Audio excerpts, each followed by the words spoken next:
अकबर बीरबल की कहानी, बीरबल ने चोर को पकड़ा।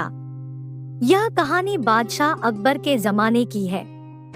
एक बार एक व्यापारी अपने किसी काम से कुछ दिनों के लिए प्रदेश से दूर गया हुआ था। जब वह अपना काम खत्म करके घर पहुंचा, तो देखता है कि उसकी पूरी तिजोरी खाली है।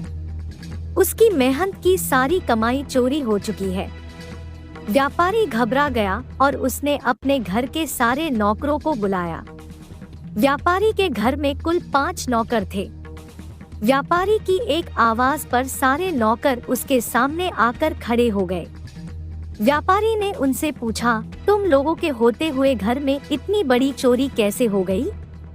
जब चोर आकर मेरी पूरी तिजोरी साफ कर गया, उस समय कहाँ थे सब के सब? एक नौकर ने जवाब दिया, हमें नहीं पता ये चोरी कब हुई मालिक, हम सो रहे थे। उसकी यह बात सुनकर व्यापारी गुस्से से आग बबूला हो उठा और बोला, मुझे तो लगता है कि तुम 5 में से किसी एक ने ही चोरी की है। तुम्हारा हिसाब अब बादशाह अकबर ही करेंगे। यह कहता हुआ वो महल की ओर चल पड़ा। बादशाह अकबर अपने दरबार में बैठकर जनता की समस्या सुन रहे थे कि तभी व्यापारी वहां पहुंच गया। व्यापारी ने कहा, न्याय हुजूर, न्याय, मेरी समस्या को दूर करे। बादशाह ने पूछा, क्या हुआ? कौन हो तुम और क्या है तुम्हारी समस्या? व्यापारी बोला, मैं आप ही के राज्य में रहने वाला एक व्यापारी हूँ महाराज। एक जरूरी काम से कुछ दिनों के लिए प्रदेश से बाहर गया था। जब वापस आया तो मेरी सारी तिजोरी लुट चुकी थी। मैं बर्बाद हो गया हुजूर, मेरी मदद करें। यह सुनकर बादशाह ने व्यापारी से कुछ सवाल पूछे, जैसे कितना सामान चोरी हुआ, क्या उसे किसी पर शक है आदि। सवालों के जवाब मिलने के बाद अकबर ने व्यापारी का मामला बीरबल को सौंप दिया और कहा कि असली चोर को पकड़ने में बीरबल उसकी मदद करेंगे। अगले दिन बीरबल व्यापारी के घर पहुँचे। उन्होंने सभी नौकरों को बुलाया और उनसे पूछा कि चोरी की रात वो सभी कहाँ थे।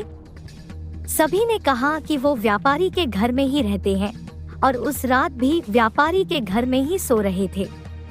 बीरबल ने उनकी बात मान ली और कहा, आप सभी को परेशान होने की जरूरत नहीं है। मेरे हाथ में ये 5 जादुई लकड़ियां हैं। मैं आप सभी को एक एक लकड़ी दूंगा। जो भी चोर होगा उसकी लकड़ी आज रात 2 इंच लंबी हो जाएगी और चोर पकड़ा जाएगा। हम सभी कल यही मिलेंगे। यह कह बीरबल ने सबसे हाथ में एक एक लकड़ी पकड़ाई और वहां से चले गए। दिन ढल गया। अगले दिन बीरबल फिर से व्यापारी के घर पहुंचे और उन्होंने सभी नौकरों को अपनी अपनी लकड़ी के साथ बुलाया।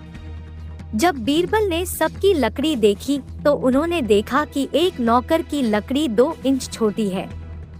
बस फिर क्या था? बीरबल ने तुरंत सिपाहियों को उस नौकर को पकड़ने का आदेश दिया। व्यापारी इस पूरी घटना को समझ नहीं पाया और असमंजस से बीरबल की तरफ देखने लगा। बीरबल ने व्यापारी को समझाया कि कोई लकड़ी जादुई नहीं थी, लेकिन चोर को इस बात का डर था कि उसकी लकड़ी 2 इंच बड़ी हो जाएगी और इस डर से उसने अपनी लकड़ी को 2 इंच काट दिया और वह पकड़ा गया। व्यापारी बीरबल की चतुराई से बहुत प्रभावित हुआ और उसका धन्यवाद किया।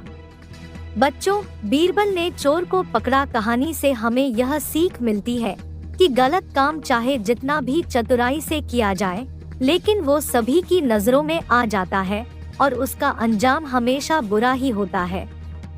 कहानी कैसी लगी कमेंट करके बताएं। कहानी अच्छी लगी तो वीडियो को लाइक करें, चैनल को सब्सक्राइब करें और वीडियो को दोस्तों के साथ जरूर से जरूर शेयर करें। आप हमें फेसबुक पर भी फॉलो करें।